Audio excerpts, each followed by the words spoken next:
কাজে তারা হয়তো যদি নাম্বার 1 হয় জামাত শিবির, নাম্বার 2, নাম্বার 3 হলো গিয়ে ছাত্র, নাম্বার 4 হলো বর্তমান সরকার। তো শেষ পর্যন্ত যেটা ওনারাই বললেন সমন্বয়কদের থেকে যে মাস্টার প্ল্যান, ওনারাই বললেন যে তারপরেও আমরা জনগণের এই আন্দোলন যদি ব্যর্থ হতো, জনগণের দ্বারা যদি না হতো, তাহলে আমরা কিন্তু সশস্ত্র সংগ্রাম করে আমরা জয়লাভ করার জন্য প্রস্তুত ছিলাম। ডিক্লারেশন ছিল, আমাদের প্রিপারেশন ছিল। এই কথাটা থেকে যদি সত্য ধরে নেই, তাহলে তো মেটিকুলাসলি ডিজাইন এগুলো সব কিছু মিলে, এবং দেখা গেল যে তার মানে ওনাদের মধ্যে অন্ততপক্ষে একটা দেশকে, সরকারকে পরিবর্তন করার জন্য যে ধরনের ফোর্স দরকার, সেটা তো 200-400 লোক দিয়ে সম্ভব না। স্বাভাবিকভাবে মনে হয়, আমি তো সামরিক বিশেষজ্ঞ নই, 8,000-10,000 লোক তো কমসে কম দরকার, সারা দেশকে একটা দখল করে ফেলবে। খুব বেশি এর চেয়ে কম হলে হঠাৎ করে এটা পারবে কিনা আমার সন্দেহ আছে। তাই অন্ততপক্ষে কয়েক হাজার অস্ত্রধারী এবং ট্রেনিং প্রাপ্ত মানুষ এটা ইনভলভ ছিল, তারা বলছেন।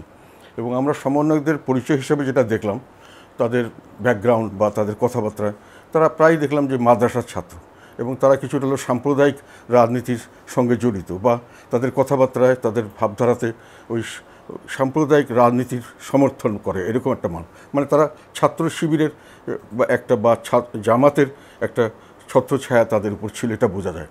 তো এখন তার মানে তাদেরকে এদেরকে কেউ নিয়োগ করেছেন, এতগুলো লোককে অস্ত্রশস্ত্র দেওয়া, ট্রেনিং দেওয়া, এই সরকারের সমস্ত গোয়েন্দা সংস্থার নজরের বাইরে, এবং তাদেরকে একটা বড় আন্দোলনের জন্য প্রস্তুত করা, মেটিকুলাসলি ডিজাইন করা, এর জন্য যথেষ্ট অর্থ এবং যথেষ্ট ধরনের অস্ত্রশস্ত্র, আদার মানে অনেক সাপোর্টিং জিনিস দরকার, যেটা আবার একটা দেশের একটা রাজনৈতিক দল বা জামাত বা শিবিরের পক্ষে সম্ভব কিনা এটা নিয়ে সন্দেহ আছে।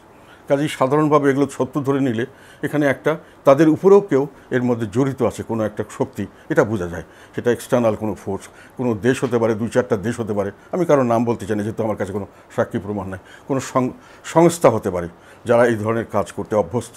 এবং তারা কিন্তু বেসটা করেছে, তারা এটা বোঝা গেল যে জামাত শিবির এদেরকে ব্যবহার করা হয়েছে ফ্রন্ট হিসাবে, এটা ধরে নেওয়া যায়, এবং তাদের মতাদর্শ অনুযায়ী কর। তাহলে এই ছাত্রদেরকে রিক্রুট করেছে কেউ, তার মানে ছাত্ররা যদি এখন নাম্বার 1 থাকে, তারপরে তাদেরও যদি কেউ নিয়োগ করতে থাকে, তাহলে সে হলো নাম্বার 1, ছাত্র হলো নাম্বার 2, আর আসল যেটা সরকার সেটা হলো নাম্বার 3, আমি আমার হিসাবে যেটা বলি।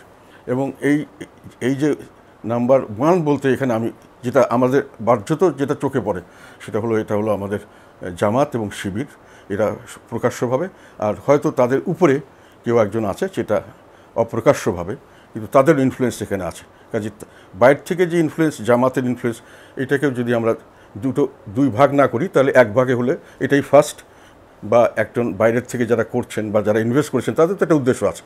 তারা তো এই দেশে খালি গণতন্ত্র করার জন্য আসার কথা নয়, তাদের তো নিজস্ব কোনো এজেন্ডা ছাড়া এত বড় ইনভেস্টমেন্ট কেন করবেন? কাজে তারা হয়তো যদি নাম্বার 1 হয় জামাত শিবির, নাম্বার 2, নাম্বার 3 হলো গিয়ে ছাত্র, নাম্বার 4 হলো বর্তমান সরকার।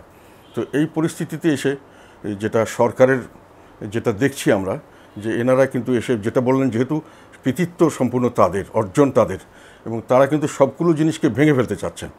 যেটা একটু আগে বললাম যে আমাদের স্বাধীনতার ইতিহাস বা এদের ভাব, ওটাকে তারা মুছে ফেলতে চাচ্ছেন। তারা নতুন করে সংবিধান করতে চাচ্ছেন, নতুন করে তারা জুলাই সনদের নামে অনেক কিছু বলছেন, যে আমরা ম্যান্ডেট পেয়ে গেছি। এই ম্যান্ডেট কিন্তু ওনারা পেয়েছেন, এটা কোথা থেকে বললেন, কেন বললেন আমি জানি না। আমরাও দেশের জনগণ, আমরাও আন্দোলনে ছিলাম, আমরা তো এই ম্যান্ডেট তাদেরকে দেইনি, এবং আমার জানা মতে কোনো রাজনৈতিক দলই তাদেরকে এইভাবে বলেনি যে আমরা সম্পূর্ণ ম্যান্ডেট তোমাদেরকে দিয়ে দিলাম।